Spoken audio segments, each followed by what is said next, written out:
Welcome to sports live presented by white plus pro sensitive toothpaste. আপনাদের সঙ্গে আছি আমি সৈয়দ আবিদ হুসাইন সামি।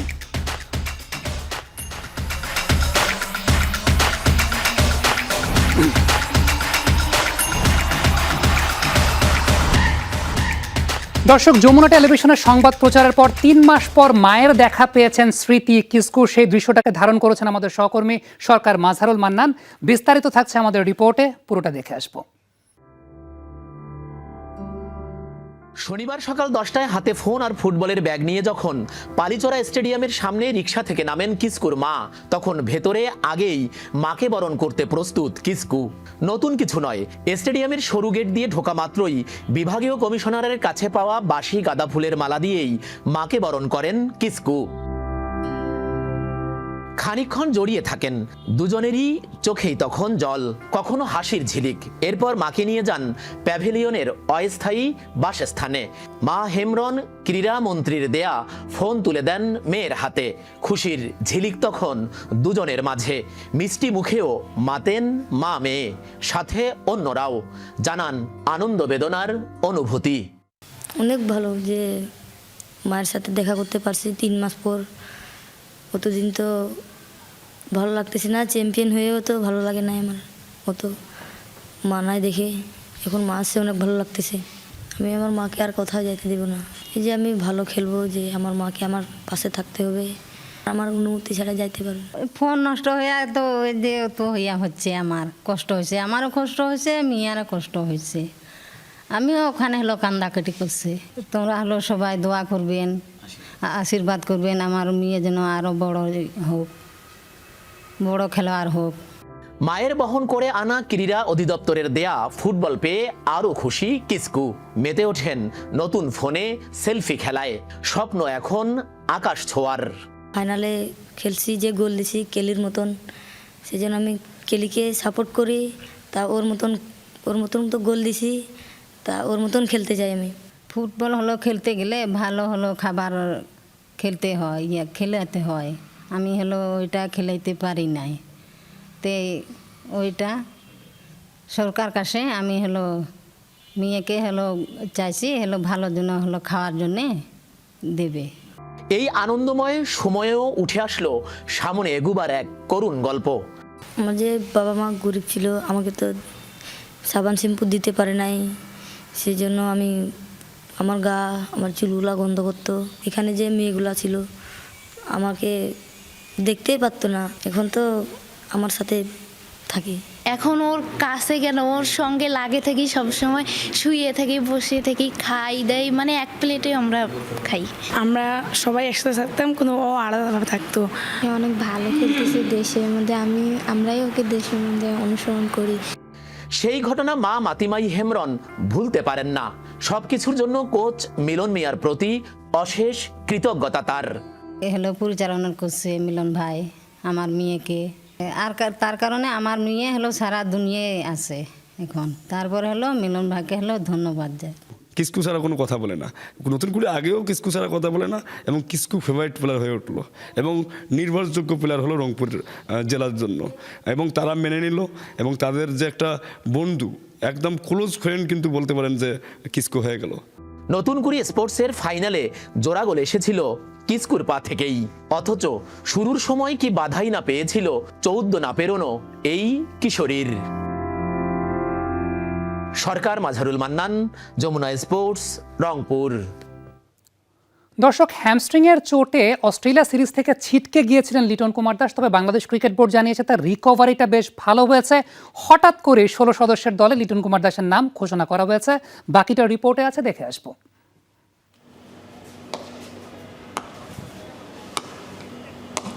উইলো লেদারের আওয়াজ এমনিতেই মধুর, সেই উইলো যখন লিটন দাসের হাতে থাকে মুগ্ধতার মাত্রা বাড়ে। লিটনের মতো ন্যাচারাল টাইমার পুরো দুনিয়াতেই খুবই অল্প আছে। শুধু শুধু কি আর ইয়ান বিশপ বলেছিলেন এলকেডি 22 গজে মোনালিসা আঁকেন?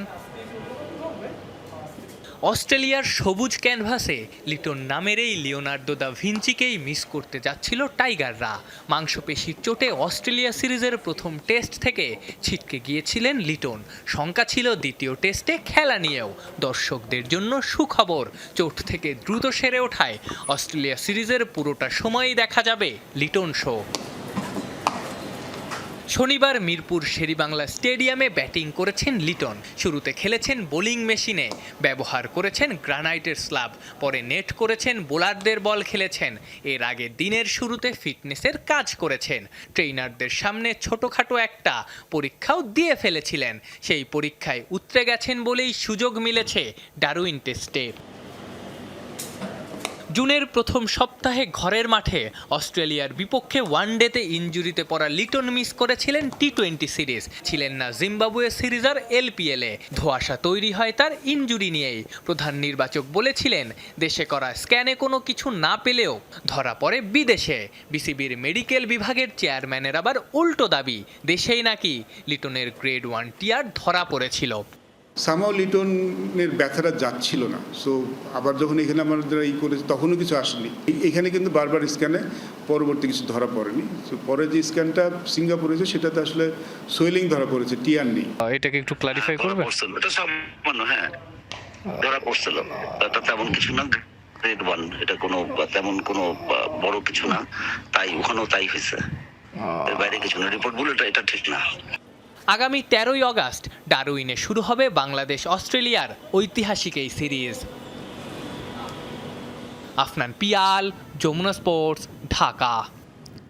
স্পোর্টস লাইভে আজকের দিনের অতিথিকে যুক্ত করতে চাই আহমেদ বিন পারভেজ, ক্রীড়া বিশ্লেষক, আমাদের সঙ্গে যুক্ত হয়ে যাবেন। আমন্ত্রণ আপনাকে আহমেদ বিন পারভেজ, এটা আপনার সিট।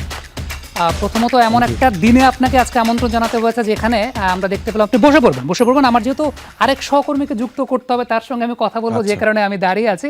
বাট প্রথমত লিটন কুমার দাসের প্রত্যাবর্তন হয়েছে, এমার্জিং টিম 89 রানে অল আউট হয়েছে। সামগ্রিক বিষয় নিয়ে আপনার সঙ্গে আমি কথা অবশ্যই বলবো। তার আগে একটু আফনান পিয়ালকে যুক্ত করতে চাই। নিউজ রুম থেকে আফনান পিয়াল আমাদের সঙ্গে যুক্ত হচ্ছেন। পিয়াল, আপনাকে খুব ইমার্জেন্সি বেসিসে যুক্ত করার কারণটা হচ্ছে লিটনের রিপোর্টটা আপনি করেছেন, এবং লিটন কুমার দাসের এই ব্যাপারটা নিয়ে একটা ডিলেমা ছিল আমাদের সবার মধ্যে, যে বিসিবির মেডিকেল ইউনিটকে আমাদেরকে ভুল তথ্য দিচ্ছে কিনা, কোন তথ্যটা সত্য, কোন তথ্যটা মিথ্যা, দিন শেষে লিটন অস্ট্রেলিয়াতে খেলতে পারবেন কিনা। আজকে হঠাৎ করে জানলাম যে লিটন কুমার দাস তার রিকভারিটা বেটার হয়েছে, তিনি খেলতে পারছেন। Actually what happened? আসলে এই জায়গাটায় লিটন কতটুকু রিকভারি করেছেন, আপনার কাছে পরিপূর্ণ তথ্য কি আছে?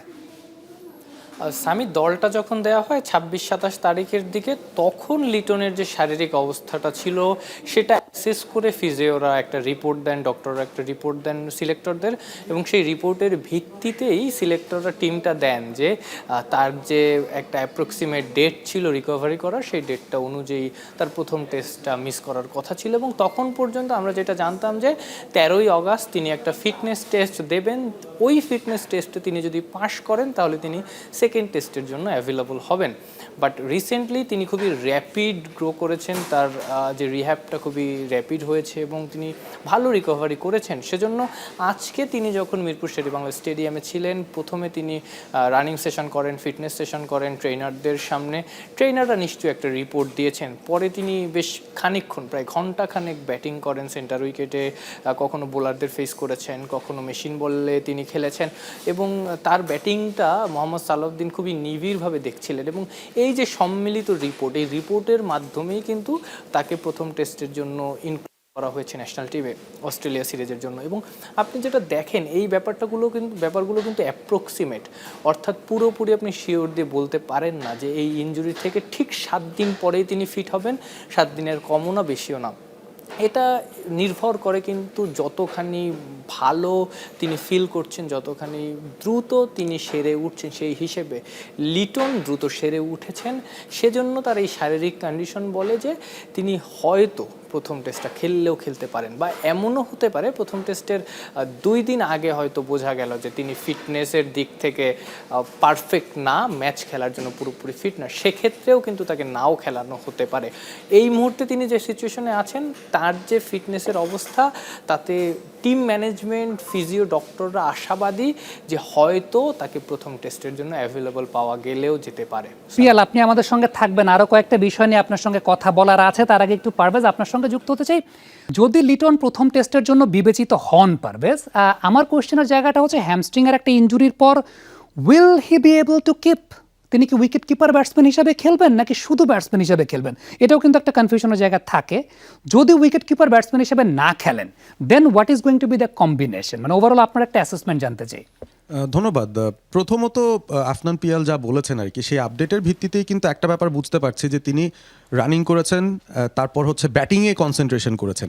কিপিংয়ের প্রস্তুতি যে নিয়েছেন সেটার কিন্তু কোনো ইঙ্গিত আমরা কিন্তু পাইনি। সুতরাং বোঝা যাচ্ছে যে as a batter Liton Kumar Das, যার গত 1-1.5 বছর ধরে টেস্ট ক্রিকেটে অ্যাভারেজটা 50-র উপরে আছে, যিনি মিডল অর্ডারে বাংলাদেশের মেইন স্টে হয়ে আছেন, তার জন্য আসলে ব্যাটার লিটনকেই আগে খুঁজে পেতে চাইছে টিম ম্যানেজমেন্ট, এবং সে কারণে হয়তো তার রিহ্যাব প্রসেসের এই জায়গাটার মধ্যে তার ওই ব্যাটিংয়ের দিকটাতেই বেশি ফোকাস রাখা হচ্ছে। বাট খুব ইম্পর্টেন্ট একটা পয়েন্ট আপনি বের করেছেন যে আসলে লিটন কুমার দাস তো শুধুমাত্র বাংলাদেশের একজন ব্যাটার নন, গত 2-3-4 বছরের হিসেব যদি আমরা করি, Liton Kumar Das has been our best wicket keeper, এবং প্রত্যেকটা ফরম্যাটে বলা যেতে পারে যখন যখন যেখানে সুযোগ পেয়েছেন। So Liton Das the wicket keeper, তাকেও কিন্তু এই ধরনের দুরূহ কন্ডিশনে পাওয়াটা খুব ইম্পর্টেন্ট হবে, কারণ তার জায়গায় যাদেরকে নেওয়া হয়েছে, জাকির আলী অনিক আমরা তার কথা বলছি, অমিত হাসানের কথা বলছি, আলটিমেটলি তারা কি লিটনের থেকে বেটার কিপিং সার্ভিসটা দিতে পারবেন?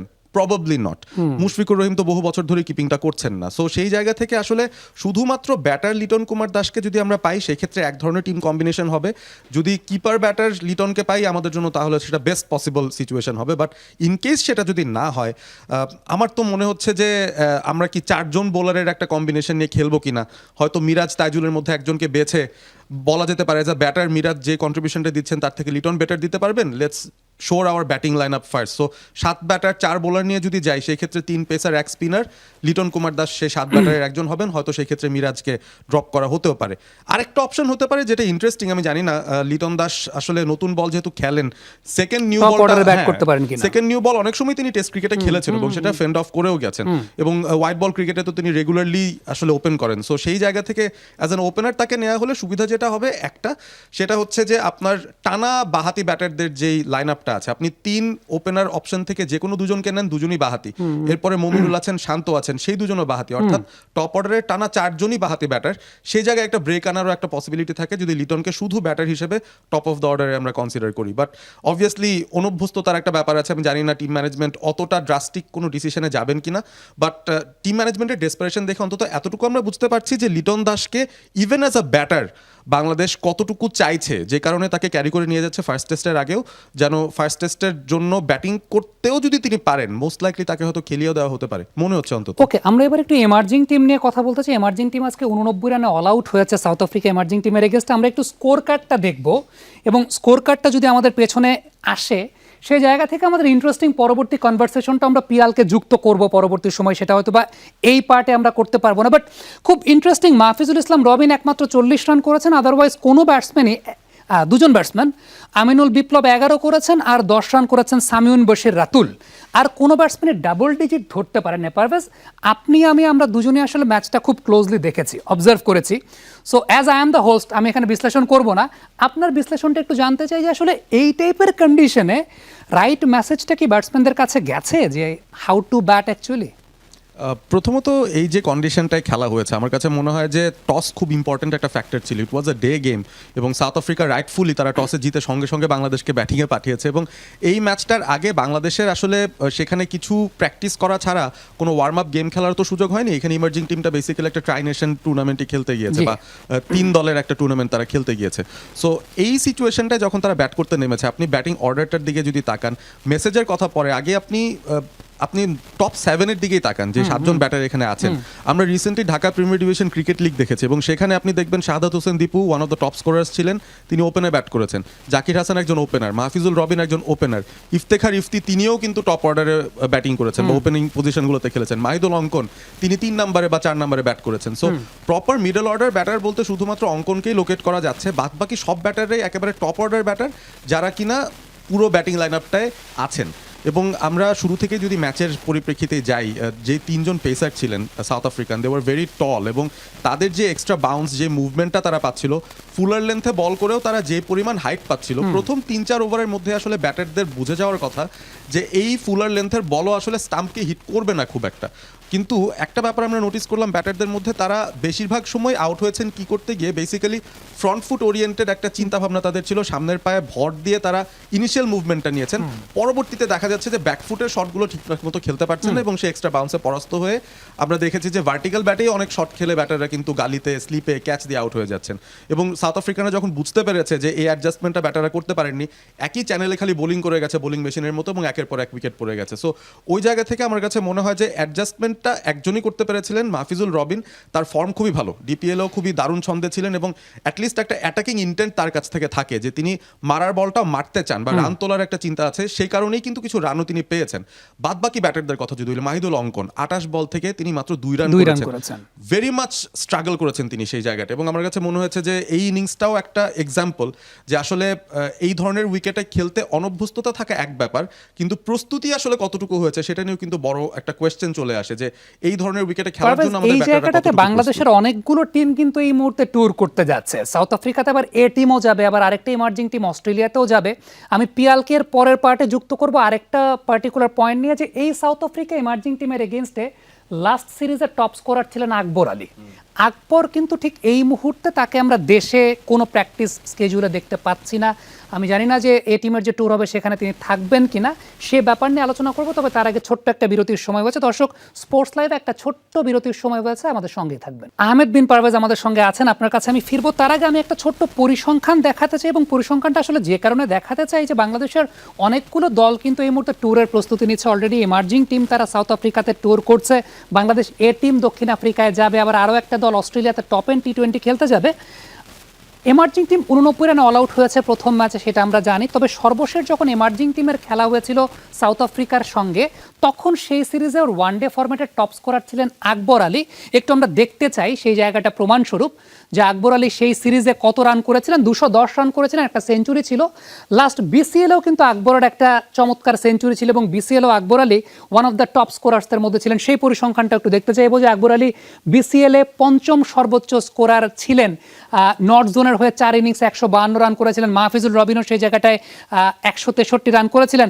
আমি একটু পিয়ালকে যুক্ত করতে চাই সেই জায়গাটায়। পিয়ালের একটা রিপোর্টও যমুনার পর্দায় আপনারা পরবর্তী সময় দেখতে পাবেন। পিয়াল, আমার একদম স্পেসিফিক কোয়েশ্চেনের জায়গা যেটা, সেটা হচ্ছে সাউথ আফ্রিকা এমার্জিং টিমে আকবর আলী নাই, সেটা আমরা জানি। সাউথ আফ্রিকাতে যে এ টিমটা ট্যুর করবে পরে 19 তারিখে তারা ফ্লাইট করবে, সেটা আমরা জানি। এখনও অফিসিয়াল কোনো স্কোয়াড ডিক্লারেশন হয় নাই। সেই জায়গাটাতেও কি আকবর আলীর কোনো চান্স পাওয়ার সুযোগ আছে, বা আপনি কি এরকম কোনো কিছু জানেন কিনা, নাকি আকবর আলী পুরোপুরি সার্কিট আউট? কারণ আমরা তো একেবারে বলতে পারি না যে সার্কিট আউট, কারণ এখনও এ টিমের কোনো অফিসিয়াল স্কোয়াড ঘোষণা হয় নাই। সেই জায়গাটায় তার সুযোগ পাওয়ার কোনো সম্ভাবনা আছে কিনা? সামি, সাউথ আফ্রিকায় তো ইমার্জিং দল খেলছে, সাউথ আফ্রিকায় বাংলাদেশ এ টিম আবারও যাবে। পাশাপাশি টপ এন্ড টি-20 খেলতে বাংলাদেশের আরেকটা ইমার্জিং দল যেটা টি-20 ফরম্যাটের জন্য, সেটা অস্ট্রেলিয়ায় যাবে। বাংলাদেশ ন্যাশনাল টিম অস্ট্রেলিয়া যাচ্ছে টেস্ট খেলার জন্য। পাশাপাশি যারা আন্ডার 23 ক্রিকেটার আছেন, এরকম 30 জন ক্রিকেটারকে নিয়ে মালয়েশিয়ার এগেনস্টে বাংলাদেশের আন্ডার 23 একটা প্রাইমারি স্কোয়াড দেওয়া হয়েছে। পাশাপাশি যারা টি-20 এবং ওয়ানডে ফরম্যাটটা খেলেন তারাও মিরপুরে ক্যাম্প করছেন। এরকম প্রায় 80 থেকে 90 জন ক্রিকেটার এই মুহূর্তে ন্যাশনাল টিমের রাডারে আছেন, বিসিবির রাডারে আছেন। বাট কোথাও আকবর আলী নেই, আপনি যেটা বললেন। তবে যে সম্ভাবনার কথাটা বললেন, এই ধরনের সিচুয়েশনে যেটা হয় আর কি, হুট করেই দলে ডেকে নেওয়া যেতে পারে, কারণ অফিসিয়ালি কোনো স্কোয়াড যেহেতু এখনও অ্যানাউন্স করেনি, তাই আকবরের সম্ভাবনাটা শেষ হয়ে যাচ্ছে না। পাশাপাশি আমি যে রিপোর্টটা করেছি সেখানে প্রধান নির্বাচক হাবিবুল বাশার সুমন তিনিও এটা বলেছেন যে এমনও হতে পারে সরাসরি কোনো একটা জায়গায় তিনি যুক্ত হয়ে যেতে পারেন। তাই আকবরের সম্ভাবনাটা শেষ হয়ে যায়নি। আবার এটাও বাস্তব যে আকবর এই মুহূর্তে কোথাও নেই বাংলাদেশের ন্যাশনাল টিম সেট আপ কিংবা রাডারের। Okay Piyal, thank you so much আপনার থটের জন্য। আশা করছি আপনার রিপোর্টটা পরবর্তী সময় আমরা দেখতে পাবো যমুনার পর্দাতে। প্রফেসর, আকবর ওয়ানডে ফরম্যাটটা নিয়ে আমরা কি আসলে আকবরকে নিয়ে অনেক বেশি মাত্রায় টি-20 ফরম্যাটের জন্য ওভার এস্টিমেট করে ফেলে তার ওয়ানডে ফরম্যাটে তার ক্যালিবারটা বা তার স্ট্যাটিস্টিক্সটাকে ইগনোর করে ফেলি কিনা, বা অনেক সময় সিলেক্টররাও সেটা মানে আননোন থেকে যায় কিনা যে ওয়ানডে ফরম্যাটটাতে তো আকবর আলী পারফর্ম করে গেছেন বিগত 1-1.5 বছরে? এবং বিগত 1-1.5 বছর না, আমার কাছে মনে হয় আন্ডার-19 যে ওয়ার্ল্ড কাপটা বাংলাদেশ জিতেছে সেটা ওয়ানডে ফরম্যাটের ছিল। এর পরবর্তী সময়টাতে আকবর আলী যতবার ডোমেস্টিক সার্কিটেও ডিপিএলে যখন খেলেছেন তাকে কিন্তু নেতৃত্বের ভার দেওয়া হতো। এবং একটা ব্যাপার মোটামুটি নিশ্চিত ছিল যে Akbar Ali is one of the better cricketing brains আমাদের দেশের কনটেক্সটে যদি চিন্তা করি। ভালো একজন ডিসেন্ট উইকেট কিপার হওয়ার পাশাপাশি আকবর আলীর ব্যাটিংটা মিডল লোয়ার অর্ডারেও যেরকম এফেক্টিভ, অনেক সময় দেখা গেছে আপনি যে পরিসংখ্যানটা দেখালেন সাউথ আফ্রিকা ইমার্জিং এর সঙ্গে আকবর আলীর যে পারফরমেন্স, টপ রানস স্কোরার ছিলেন, 131 রানের একটা ইনিংস ছিল তার, এবং সেই ইনিংসটা এমন পরিস্থিতিতে খেলেছেন নতুন বল কন্টেন্ট করতে হয়েছে, স্পিনারদের খেলতে হয়েছে, লেজের দিকের ব্যাটারদের সঙ্গে খেলে পারফর্ম করে ম্যাচটা বের করে আনতে হয়েছে। আকবর আলী যেদিন তার যায় সেদিন কিন্তু দুর্দান্ত পারফরমেন্স তিনি দিয়ে ফেলেন। সুতরাং as a captain material, as a cricketing brain, as a good wicket keeper আমার মনে হয় তার অপরচুনিটি ডেফিনেটলি পাওয়া উচিত। আমি জানি না কেন তিনি নেই, বাট ডেফিনেটলি তার সুযোগটা পাওয়া যেহেতু কোনো উচিত। কিছু ডিক্লেয়ার হয় না, আমরা বলতে পারি না যে আকবর নাই, বাট মানে যে প্র্যাকটিস ক্যাম্পটা হচ্ছে 70-80 ক্রিকেটারের সেই জায়গাটা না। ইন দ্য মিন টাইম সাফের কিন্তু লাইন আপটা চূড়ান্ত হয়ে গেছে। আমরা সাফের গ্রুপিংটা যদি একটু দেখতে চাই তাহলে আমার পেছনেই আসবে সেই জায়গাটাতে। বাংলাদেশ, শ্রীলঙ্কা, ভুটান এক গ্রুপে, ইন্ডিয়া, পাকিস্তান, মালদ্বীপস আরেক গ্রুপে। Parvez, what's your thought on the group? ফাইনালটা বাংলাদেশের ইন্ডিয়ার মধ্যে বোধহয় হবে, মানে সেটআপটা দেখে এরকমই মনে হচ্ছে। Sri Lanka is a very strong team by the way. আমার ভালো লেগেছে যে শ্রীলঙ্কা এই গ্রুপে এসে পড়েছে, কারণ তাদের সঙ্গে বাংলাদেশের আসলে গ্রুপ পর্বে আসলে একটা টেস্ট হতে পারে। সো ওই হিসেবটা যদি বাদ দেই, বাংলাদেশের জন্য আসলে এই টুর্নামেন্টটার জয় ছাড়া আর কোনো অল্টারনেটিভ নেই, এবং ডমিনেট করে জেতার কথা এই টুর্নামেন্টটা যেই ধরনের হাইপ হচ্ছে। লেটস সি শেষ পর্যন্ত কি হয়, বাট স্ট্রং। আরেকটা আপডেট আছে, সেটা হচ্ছে গ্রুপ এ তে নেপাল যুক্ত হতে পারে, তারা যদি 30 সেপ্টেম্বরের মধ্যে ফিফার যে ব্যানটা রয়েছে তাদের ফুটবল ফেডারেশনের উপর সেটা যদি সরিয়ে ফেলতে পারে। সো এমনও হতে পারে গ্রুপ এ তে আপনারা 4th টিম হিসেবে নেপালকেও দেখতে পারেন। ওকে, সেই জায়গাটা নেপালকে আমরা দেখতে পারি। সো একটা সামারি পারভেজের কাছ থেকে আমরা পেয়ে গেলাম। Thank you so much. আজকে ক্রিকেট, ফুটবল দুটো বিষয়ে আপনার সঙ্গে একটা চমৎকার ডিসকাশন হলো। দর্শক, এই ছিল আমাদের আজকের স্পোর্টস লাইভে। এতক্ষণ আমাদের সঙ্গে থাকার জন্য সবাইকে ধন্যবাদ।